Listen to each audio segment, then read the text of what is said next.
মেয়েরা খারাপ, মেয়েরা খারাপ। আমি তো এত খারাপ দেখি না, তুই কোথায় তো খারাপ দেখিস?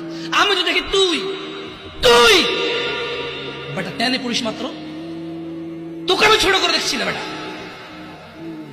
তুমি বের হও, ছবি পাঠাও, ছবি পাঠালে হাত কেটে ফেলবো আমি। দেখো আমি বিশের বোতল নিয়ে আসি, ছবি পাঠাও। তুই বেটা আমার বোনটাকে বেটা ফুসলেছিস বেটা। ফাজিল, মেয়েরা খারাপ, মেয়েদের খারাপের কারণে দুনিয়া এসে তুই কে রে? তুই কি? তুই কি মেয়েরা খারাপ? শোন, আমাদের গ্রামে প্রবাদ আছে, ধর্মীয় কথা না এটা।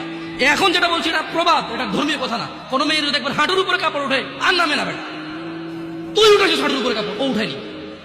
হাঁটু পর্যন্ত তুই উঠেছিস, আর এখন সে নামাচ্ছে না। তুই মনে করিস তুই বেঁচে গেছিস না? তুই মনে করিস তুই জিনাই জেনা না? না বেটা, ও তোর সাথে জেনা করেছে, এরপরে তোকে আরেকজনের সাথে করবে, আরেকজনের সাথে করিস। আর তুই সূচনা, তুই ওকে শিখেছিস, সবগুলো তোর উপরে আসবে না। তুই নিজের ছোট পাপিষ্ট মনে করিস না? তুই মনে করিস কি হয়েছে, আমি তোকে চুমাই নিছি, আমি তোকে বলছি ছবি তুলে পাঠাও, টয়লেটে যাও, ব্লাউজ খুলে ছবি তুলে পাঠাও, জামা খুলে ছবি তুলে।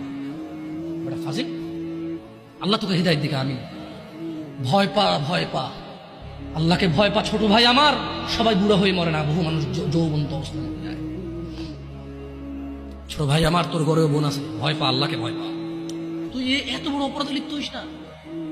তুই মেয়েদের হাঁটু পর্যন্ত কাপড় তুলিস না, খবরদার, খবরদার, তুই এটা করিস না।